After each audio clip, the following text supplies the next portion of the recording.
அதே Radhe hi friends எல்லாருக்கும் வணக்கம். எல்லாரும் எப்படி இருக்கீங்க ஃப்ரெண்ட்ஸ்? நல்லா இருக்கீங்களா?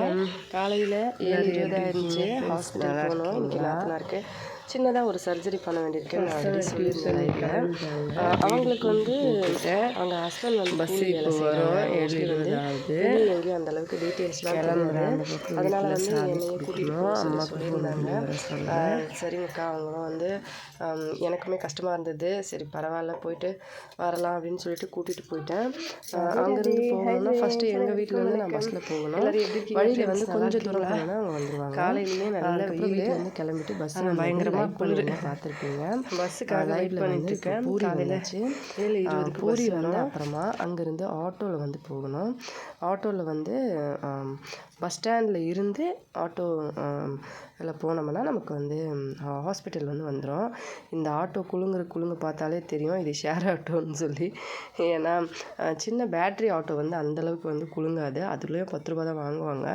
இவங்க பஸ் ஸ்டாண்ட் உள்ளேயே இருந்து இந்த ஆட்டோ போயிட்டு இருந்ததுனால அதில் ஏறிட்டோம். ஒரு ஆளுக்கு 15 ரூபான்னு சொல்லி சொன்னாங்க.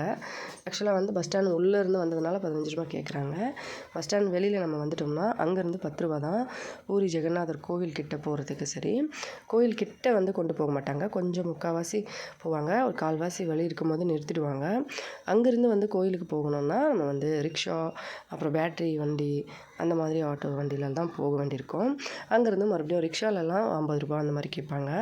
ஆட்டோவில் அதே மாதிரி 10 ரூபா 20 ரூபா அந்த மாதிரி சொல்ல முடியாது. ஒரு டைமில் அந்த மாதிரி கேட்பாங்க. நாங்கள் வந்து ஷேர் ஆட்டோவில் இங்கேருந்து ஹாஸ்பிட்டல் தான் போகிறோம் அப்படின்றதுனால ஷேர் ஆட்டோவில் போயிட்டு ஹாஸ்பிட்டல் வந்து இறங்கினோம். அவங்க வந்து ப்ளட் டெஸ்ட் அன்றைக்கி எழுதி கொடுத்துருந்தாங்க. ஆக்சுவலாக HIV டெஸ்ட்டும் இன்னும் ஒரு 2-3 டெஸ்ட் வந்து பண்ண சொல்லியிருந்தாங்க சர்ஜரி பண்ணுறதுக்காக. அக்கா வந்து நான் சரி லைனில் நிற்க சொல்லிவிட்டு நான் இந்த பக்கமே நின்று அவங்க பயமாக இருக்குதுன்னு சொல்லிகிட்டே இருந்தாங்க. ப்ளட் எடுக்கிற இடத்துல இதெல்லாம் பார்க்குறதுக்கு தான் பயம் அப்படின்னு சொல்லிவிட்டு அதுக்கப்புறமா சரி பரவாயில்லைங்கக்கா நம்ம பார்த்துக்கலாம் அப்படின்னு அவங்களுக்கு நைஸாக பேசி கூட்டிகிட்டு வந்து நான் வந்து லைனில் நிற்க வச்சுட்டு இந்த பக்கம் நான் நின்றுக்கிட்டே இருந்தேன். அவங்க அந்த பக்கம் டோக்கன் போட்டுட்டு அதுக்கப்புறமா அவங்க வந்து அந்த ப்ளட் எடுக்கிறதுக்கு அது கொடுப்பாங்க இல்லையா சின்ன சின்ன க்யூப் மாதிரியில் அதை வந்து கொடுத்தாங்க. அதை வாங்கிட்டு மறுபடியும் பக்கத்தில் இருக்கிறவங்கக்கிட்ட வந்து எடுத்துகிட்டு இருந்தாங்க. அதுக்குள்ளே அந்த பக்கம் பார்த்தா ஒருத்தவங்க ப்ளட் எடுத்துகிட்டு இருந்தாங்க. பார்க்கும்போதே பயமாக இருக்கும். ஆக்சுவலாக நான் வந்து 2 குழந்தைங்களுமே நார்மல் டெலிவரி தான். நல்லா வந்து எல்லா டெஸ்ட்டுமே பண்ணியிருக்கேன் மந்த்லி. எல்லாத்துலேயும் ஒரு பயமான விஷயம் என்னென்னா இந்த ப்ளட் எடுக்கிறது தாங்க. அதுக்கப்புறம் தான் டெலிவரி விஷயமும். ஏன்னா எனக்கு வந்து பிரெயின் வந்து அந்தளவுக்கு நல்லா தெரியாது. 2 கையிலையுமே பிரெயின் வந்து நல்லா தேடுவாங்க. இந்த கையில் அந்த கையில் மாற்றி வெயின் தெரியலன்னு சொல்லிக்கிட்டே இருப்பாங்க. அப்புறமா வந்து கையில் நம்ம உள்ளங்கை இருக்கு இல்லையா அங்கே வந்து பின்னாடி தான் எடுப்பாங்க மோஸ்ட்லி. ஏன்னா இங்கே தான் வருது அப்படின்னு சொல்லிட்டு அதனாலேயே எனக்கு பயமாக இருந்தது. ஒரு மாதிரியாக இருந்தது. அதுக்கப்புறம் சரி வாங்கன்னு சொல்லிவிட்டு அக்காவை வந்து ப்ளட்டு கொடுத்துட்டு அவங்க வந்து 1 மணிக்கு தான் ரிப்போர்ட் வரேன்னு சொல்லிட்டாங்க. அதுக்கப்புறம் வெளியில் உட்காந்து கொஞ்சம் நேரம் லைவ் பண்ணியிருந்தேன் பார்த்துருப்பீங்க. உட்காந்து அதுக்கப்புறம் சரி சாப்பிட்டுட்டு வந்துடலான்னு வந்தோம். இது வெஜிடேரியன். இந்த மீலுக்கு வந்து 80 ரூபா வாங்கினாங்க. வெஜிடேரியனுக்கு 80 ரூபா, நான்வெஜ்ஜுக்கு வந்து 90 ரூபா. இது நான்வெஜ் நல்லாவே இல்லைன்னு அக்கா சொன்னாங்க. ஏன்னா வெஜிடேரியன் ஃபுட்டே சூப்பராக இருந்தது எனக்கு. அதுக்கப்புறம் சாப்பிட்டுட்டு வெளியில் வந்தோம். 170 ரூபா சாப்பிட்றதுக்கு ஆகிடுச்சு. வெஜிடேரியன் ஃபுட்லேயே நிறைய சைடிஷ்லாம் கொடுத்துருந்தாங்க. அதுக்கப்புறம் இதுதான் டபுள் டெக்கர் பஸ்ஸு. இவர் தாங்க ஒரிஷாவோட முதலமைச்சர். நிறைய பேர் கேட்பாங்க. அதுக்கப்புறம் ப்ளட் ரிப்போர்ட்லாம் நெகட்டிவ் தானே வந்துச்சு. ஒரு 3 டெஸ்ட்டுக்கு கொடுத்துருந்தாங்க. எல்லாமே நெகட்டிவ் தான். அதுக்கப்புறமா அதை வாங்கிட்டு 2 மணி ஆகிடுச்சு. ஆனால் 5 மணிக்கு தான் டாக்டர் வந்து வருவாங்க. அதுக்குள்ளே சரி இங்கே கொஞ்சம் நேரம் உட்காரலான்னு சொல்லிவிட்டு மெடிசன் வந்து எனக்குமே கொஞ்சம் உடம்பு சரியில்லை. நீங்களே பார்த்துருப்பீங்க லைவ்லலாம் முடியலை. அதனால் நானுமே கொஞ்சம் மெடிசன்லாம் போட்டுட்டு இது வந்து டெலிவரி பண்ணுற அந்த போர்ஷன் 5 மஹால் அந்த மாதிரி இருக்கும். சரி நாங்கள் உட்காந்துட்டு சரி வீடியோ எடுக்கலாம் இது வந்து அப்படின்னு சொல்லிட்டு ஒடிஷாவில் ஹாஸ்பிட்டல் எப்படி சென்னை மாதிரி இருக்குமா அப்படின்னு சொல்லி கேட்டிருந்தீங்களா. அதனால் நான் சரின்னு சொல்லிட்டு அப்படியே வீடியோ எடுத்துகிட்டு இருந்தேன். வீடியோ எடுத்துகிட்டு நிறைய குட்டி குட்டி குழந்தைங்கள்லாம் போயிட்டு வந்துட்டே இருந்தாங்க. என் பசங்கள்லாம் வீட்டில் என்ன பண்ணுறாங்களோன்னு ஒரே ஞாபகமாகவே இருந்தது. காலையிலேருந்து அவ்வளோ நேரம் ஆகிடுச்சு. ஏன்னா பசங்க வந்து சாப்பிட்டாங்களோ என்ன பண்ணாங்களோ அதுவே பயமாக இருந்தது. அப்பா இருக்காங்க இருந்தாலும் குழந்தைங்க வந்து எப்படின்னு சொல்லிட்டு அப்புறமா வந்து இங்கே உட்காந்துட்ருந்தோம். இங்கே தான் வந்து ஓடி சர்ஜரி மைனர் சர்ஜரி இங்கே வெளியில் பண்ணுவாங்க. உள்ளுக்குள்ளே வந்து பெரிய பெரிய சர்ஜரிலாம் பண்ணுவாங்க. இங்கே வந்து உட்காந்துட்டோம். 2 மணிலேருந்து 5 மணி வரைக்குங்க. அந்த டாக்டர் வந்து 3:45க்கு வந்துட்டாங்க. ஆனால் அங்கே இங்கேன்னு ரவுண்டிங்லாம் முடிச்சுட்டு அவங்க வந்து வரத்துக்கு 3:45 கிட்டத்தட்ட 4:45க்கு தான் அக்காவை கூப்பிட்டாங்களே. அது வரைக்கும் அங்கே உட்காந்துட்டு இருந்தேன். ஒரு சின்ன பையன் வந்து வண்டியில் வந்திருக்கான், ஆக்சிடெண்ட் ஆகிடுச்சான். அங்கே வந்து உட்காந்துட்டு இருந்தான், அக்கா பக்கத்தில் பேசிக்கிட்டு இருந்தாங்க அவங்ககிட்ட. அதுக்கப்புறம் அவங்களோட மவுசான்னு சொல்லி இன்னொருத்தவங்க வந்து நிறைய அடிபட்டிருந்தது. அவங்க வீட்டிலலாம் வந்து ரொம்ப அழுதுட்டு இருந்தாங்க, மனசு கஷ்டமாக இருந்தது. அதுக்கப்புறம் எக்கச்சக்கமாக ஆளுங்க வர ஆரம்பிச்சிட்டாங்க. ஏன்னா எல்லாருக்குமே இந்த மைனர் சர்ஜரி எல்லாம் ஈவினிங் சொல்லியிருந்தாங்க போல்.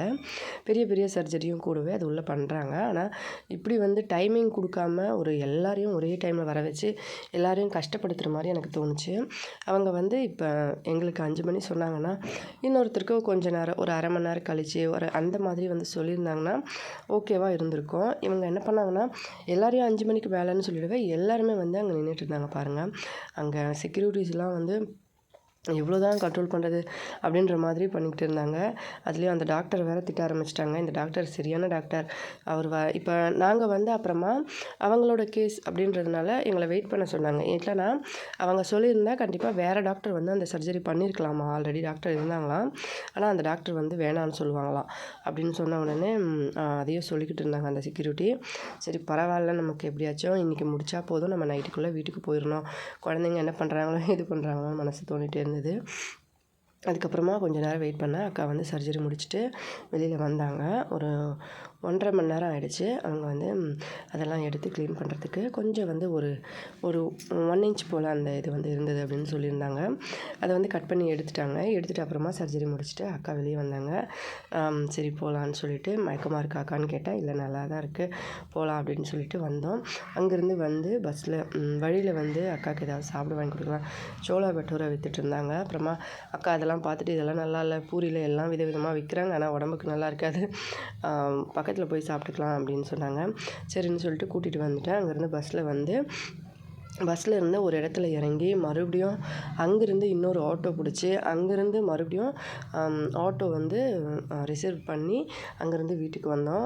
கிட்டத்தட்ட நைட்டுக்கு அக்கா வீட்டு வழியாக வரதுனால அக்கா வீட்டில் வந்து அவங்க இறங்கிட்டாங்க. அங்கேருந்து அவங்க வீட்டுக்கார் வந்து அந்த ஆட்டோவில் வந்து எங்கள் வீட்டாண்ட வந்து என்னை விட்டுட்டு அதுக்கப்புறம் அதே ஆட்டோவில் அவங்க வீட்டுக்கு போயிட்டாங்க. இந்த மாதிரி வீட்டுக்கு வந்து சேர 9 மணிங்க. குழந்தைங்க அப்படியே தூங்கியிருந்தாங்க. நான் எழுப்பி 2 பேரையும் சாப்பிட்டீங்களா, என்ன பண்ணீங்கன்னு சொல்லி எல்லாம் கேட்டுட்டு அப்புறமா படுக்க வச்சேன், பாயெல்லாம் போட்டு. அதுக்கப்புறம் நானும் சாப்பிட்டுட்டு ரொம்ப முடியலை, அப்படியே படுத்துட்டேன். இதான் ஃப்ரெண்ட் ஃபுல் டே விலாகு. ஒரு வழியாக நல்லபடியாக சர்ஜரி முடிஞ்சது. கொஞ்சம் பயப்படுவாங்க அவங்க, அதோடு வந்து அவங்க வீட்டுக்காருக்கு மோஸ்ட்லி அந்தளவுக்கு டீட்டெயில்ஸ் தெரியாது அப்படின்றதுனால நான் கூட்டிகிட்டு போயிட்டு வந்தேன். இவ்வளோ தான் ஃப்ரெண்ட்ஸ், வீட்டுக்கு வந்தாச்சு. வீடியோ பிடிச்சிருந்தா லைக் பண்ணி ஷேர் பண்ணி சப்ஸ்கிரைப் பண்ணுங்கள். ஹெல்த்தியாக சாப்பிட்டு சந்தோஷமாக சேஃபாக பத்திரமா வருங்க. இதே மாதிரி இன்னொரு வீடியோவில் பார்க்கலாம். நன்றி, வணக்கம்.